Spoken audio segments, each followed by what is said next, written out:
निर्देशांक ज्यामिति में आपको बताया जा चुका है कि समतल जो क्षेत्र होता है इसको 4 भागों में विभाजित करके और जो रेखाओं के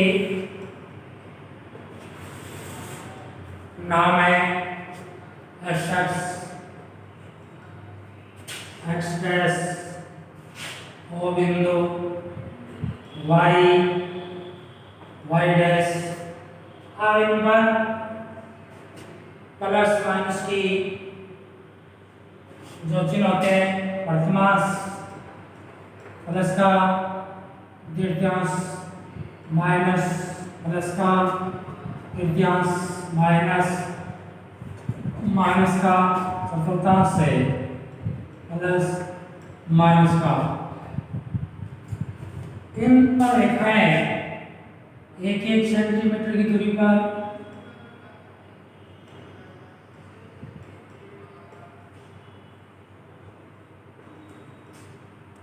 बिंदु बने होते हैं।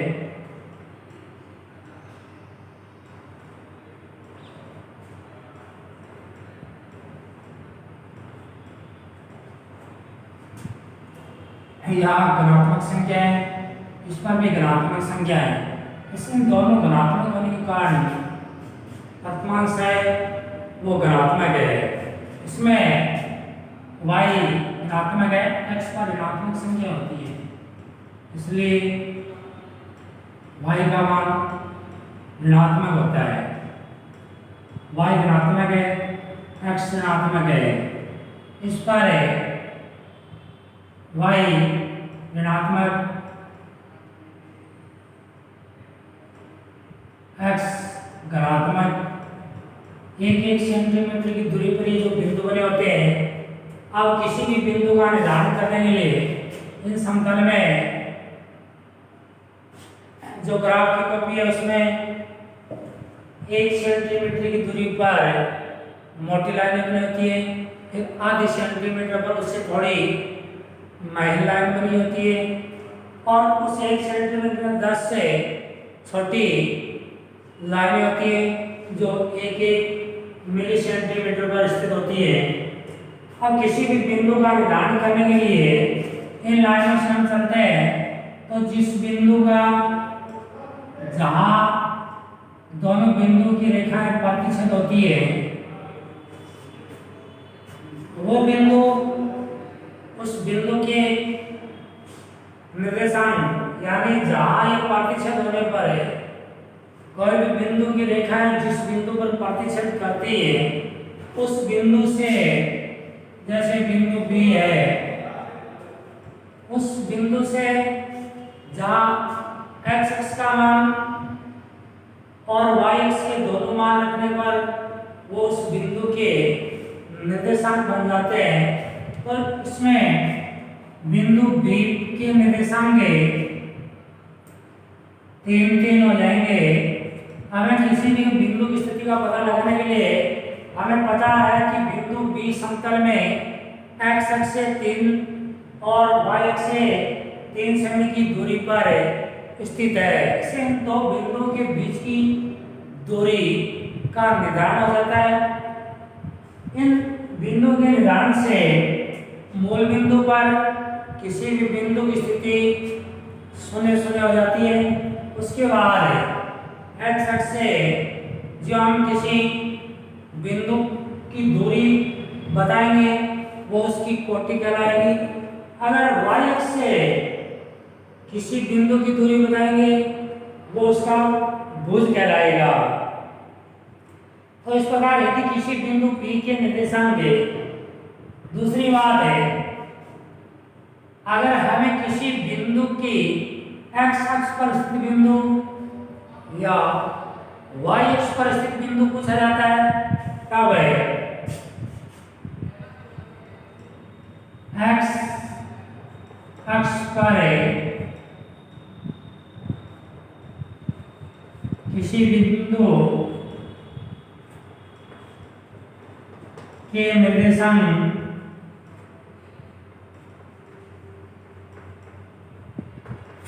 यानी x अक्ष पर अगर कोई बिंदु स्थित है और उसके निर्देशांक है, तब उस बिंदु का निर्देशांक 0 और y होगा, सॉरी x और 0 होगा। x अक्ष पर कोई भी बिंदु स्थित है उसमें y का मान 0 होगा, क्योंकि x अक्ष पर स्थित बिंदु की कोटि 0 होती है। इसलिए x अक्ष पर अगर किसी बिंदु के निर्देशांक है तब x और 0 प्राप्त होंगे, क्योंकि x अक्ष जहाँ अक्ष है उसी पर स्थित बिंदु होने के कारण, क्योंकि x अक्ष से मूल बिंदु से 0 0 से चल रहा है, तो इसी बिंदु पर अगर यही कोई बिंदु स्थित है इस x अक्ष पर है, तब इसका मान इस बिंदु पर अगर यहाँ कोई बिंदु स्थित है तो उसके निर्देशांक 3 और 0 होंगे, क्योंकि x का मान 3 है और x अक्ष पर कोटि 0 होगी, यानी x अक्ष पर y का मान 0 होगा, जबकि अगर y अक्ष पर किसी बिंदु की स्थिति देखते हैं तो x का मान 0 होगा।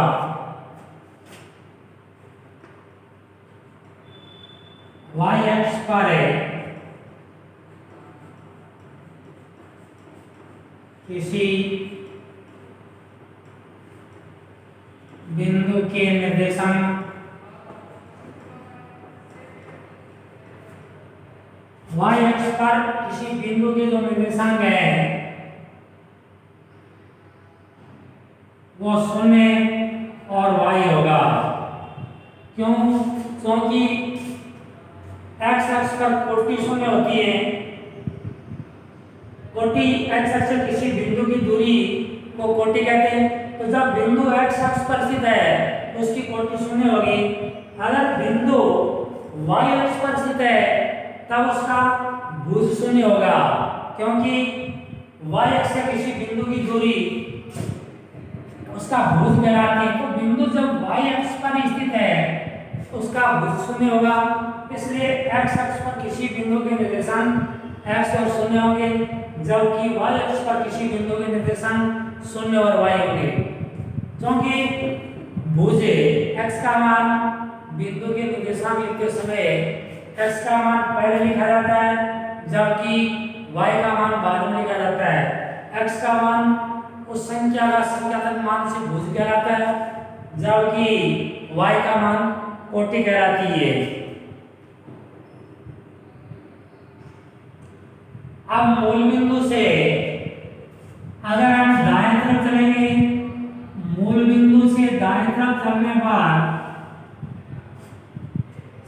x का मान धनात्मक होगा, जबकि मूल बिंदु से बाएं तरफ चलेंगे तो x का मान ऋणात्मक होगा। यानी मूल बिंदु दोनों के बीच की सीमा है, जैसे संख्या रेखा पर 0 जो है प्लस माइनस दोनों के बीच की सीमा निर्धारण करती है। 0 से राइट हैंड साइड की तरफ यानी दायां पक्ष से उसकी तरफ की संख्या है धनात्मक होती है, जबकि उससे लेफ्ट हैंड साइड बाएं तरफ की जो संख्या है ऋणात्मक होती है। उसी प्रकार यही कारण इसमें होता है, जो मूल बिंदु है वो 0 0 पर स्थित होता है और 0 0 पर स्थित होने के कारण मूल बिंदु से दाईं तरफ x अक्ष का मान धनात्मक होगा, बाईं तरफ x अक्ष का मान ऋणात्मक होगा। इसी प्रकार y अक्ष में होता है, ऋणात्मक मान के लिए इसको x बेस से प्रदर्शित करते हैं और इसी प्रकार y का मान है दाईं तरफ धनात्मक होगा मूल बिंदु से और बाईं तरफ ऋणात्मक होगा। अब जब किसी बिंदु की स्थिति अगर द्वितीयांश में है, जैसे ये द्वितीयांश में यहाँ कोई बिंदु स्थित है, बिंदु C, तब C बिंदु के निर्देशांक यानी भुज और कोटि, क्योंकि इस अक्ष में x का मान है ऋणात्मक होगा, क्योंकि x का मान मूल बिंदु से दाईं तरफ है इसलिए ऋणात्मक होगा, जबकि y का मान धनात्मक होगा। तो बिंदु C के निर्देशांक -7 और +8 होंगे। तब हम कहेंगे कि C बिंदु समतल में मूल बिंदु से -7 और 8 पर के बीच में स्थित है, यानी x अक्ष से -7 पर जबकि y अक्ष से 8 पर स्थित है। अगर y बराबर 0 होगा तो मूल बिंदु हमें पता है x अक्ष पर स्थित होगा। जब y का मान 0 ये बताता है कि बिंदु है वो x अक्ष पर स्थित है। अगर x का मान 0 है तो बिंदु ये बताएगा कि बिंदु y अक्ष पर स्थित है। जिसका मान 0 है वो बिंदु उस दूसरे अक्ष पर स्थित होता है। यदि x और y दोनों का मान 0 है तो हमें पता चलेगा कि बिंदु मूल बिंदु पर स्थित है।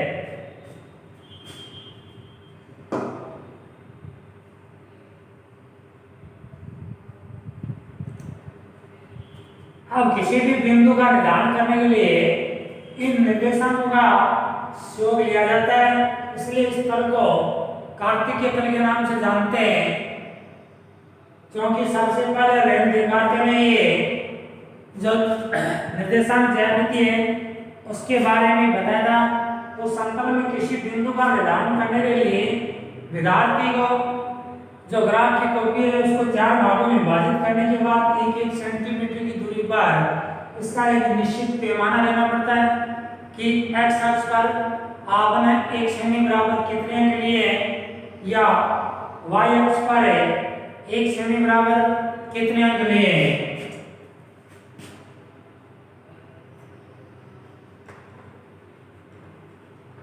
x अक्ष पर पैमाना 1 सेमी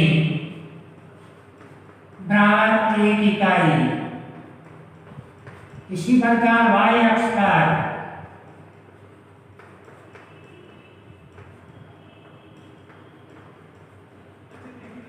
पैमाना 1 सेमी बराबर 1 इकाई, यानी पैमाना ये बताता है कि किसी भी समतल में जिस बिंदु का निर्धारण किया है वो बिंदु इस पैमाने के अनुसार उस बिंदु से किस दिशा में कितनी दूरी पर स्थित है।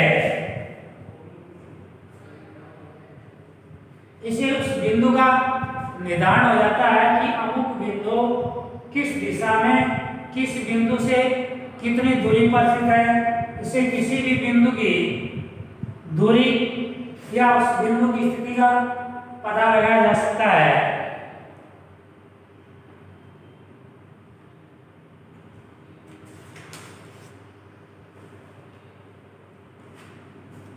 अब इससे संबंधित कुछ प्रश्न बनते हैं, जैसे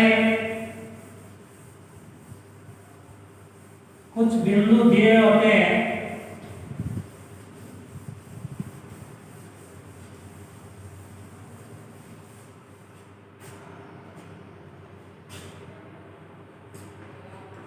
जैसे बिंदु ए बी सी डी, इस प्रकार ये 4 बिंदु दिए गए और विद्यार्थियों को पूछा जाता है कि इन बिंदुओं को समतल में निर्धारण कीजिए या अंकित कीजिए। जब इस बिंदु को समतल में अंकित करना पूछा जाता है तो आपके पास जो ग्राफ है उसकी कॉपी को सबसे पहले 4 भागों में विभाजित करके उस पर x डैश मूल बिंदु O, y डैश अंकित कर देते हैं। उसके बाद हम इसका पैमाना निर्धारण करते हैं। पैमाना x अक्ष पर 1 सेमी बराबर 1 इकाई।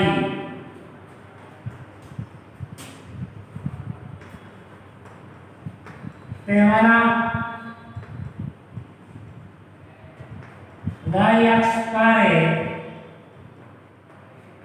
1 सेमी बराबर 1 इकाई। 1 सेमी बराबर 1 इकाई का अर्थ है कि आपने 1 सेंटीमीटर की दूरी को 1 इकाई, अगर इकाई का मात्रक सेंटीमीटर है तो 1 सेमी हो जाएगी, अगर 1 मीटर है इकाई तो दूरी 1 मीटर में हो जाएगी, अगर इकाई किलोमीटर में है तो दूरी 1 किलोमीटर में हो जाएगी। जो भी इकाई उसके अनुसार उसका निर्धारण होगा। अब इसमें 1 सेंटीमीटर का जो पैमाना है उस पर रेखा पर बिंदु अंकित हो जाते हैं। ये प्लस का संख्या निर्धारण हो गई, ये y का मान प्लस माइनस में, ये मूल बिंदु O, यहाँ x का मान माइनस में क्योंकि यहाँ x का मान माइनस, ये y अक्ष भी माइनस का। इस प्रकार आप संख्यात्मक मान लिख लेंगे। उसके बाद संख्यात्मक मान रखने के बाद जैसे बिंदु A है, इस बिंदु A को समतल में निर्धारण करना है तो हमें बिंदु A के निर्देशांक 2 3 दिए गए हैं। पहला मान x का होगा यानी भुजे, दूसरा मान y का कोटि होगा। तो बिंदु A में 2 3 लिखा है, 2 है वो x अक्ष का कोई बिंदु है, 3 है वो y का है। तो बिंदु 2 यहाँ स्थित है और 2 से ये जो ऊपर की ओर रेखा जाती है और इधर y के 3 वाली रेखा के जहां प्रतिच्छेद करती है ये बिंदु हमें A का निर्धारण कर देंगे। ये बताता है कि बिंदु A की कोटि 3 है, भुज 2 है, कहने का मतलब है x अक्ष से बिंदु A 3 सेंटीमीटर की दूरी पर स्थित है और y अक्ष से बिंदु 2 सेंटीमीटर की दूरी पर स्थित है। यह समतल में स्थित बिंदु की दूरी का निर्धारण करती है।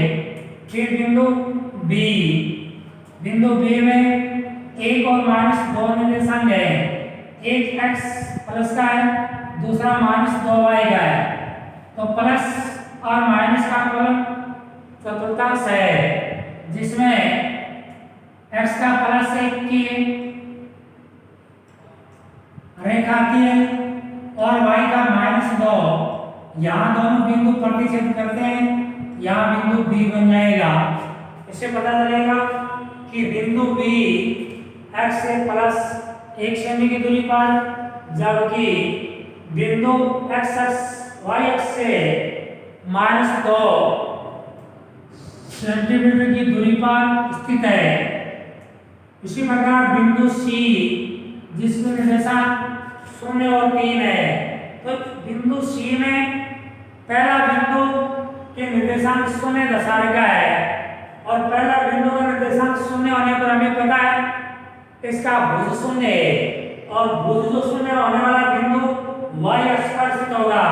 तो बिंदु C क्योंकि x का मान 0 है, x का मान 0 तब होता है जब बिंदु y अक्ष पर स्थित होता है। तो बिंदु C यहाँ स्थित होगा, ये y अक्ष पर स्थित है जिसकी कोटि 3 है और भुज 0 है। इसी क्रम में बिंदु D 5 और 0 पर स्थित है। ये बिंदु 5 और 0 वाला x अक्ष पर स्थित होगा। x अक्ष पर y का मान 0 यानी कोटि 0 होती है, तो y अक्ष पर है बिंदु यहाँ स्थित है, ये बिंदु D का निर्धारण हो जाएगा। इस प्रकार दिए गए जो बिंदु है उसको हमें समतल में निर्धारित कर सकते हैं। निर्धारण करने के बाद इसकी किसी बिंदु से भुज और कोटि का मान ज्ञात किया जा सकता है। इसका संख्यात्मक पहला मान भुज, दूसरा मान कोटि रखा जाता है। एक्स अक्ष से किसी बिंदु की दूरी कोटि और वाई अक्ष से किसी बिंदु की दूरी है वो भुज कहलाती है।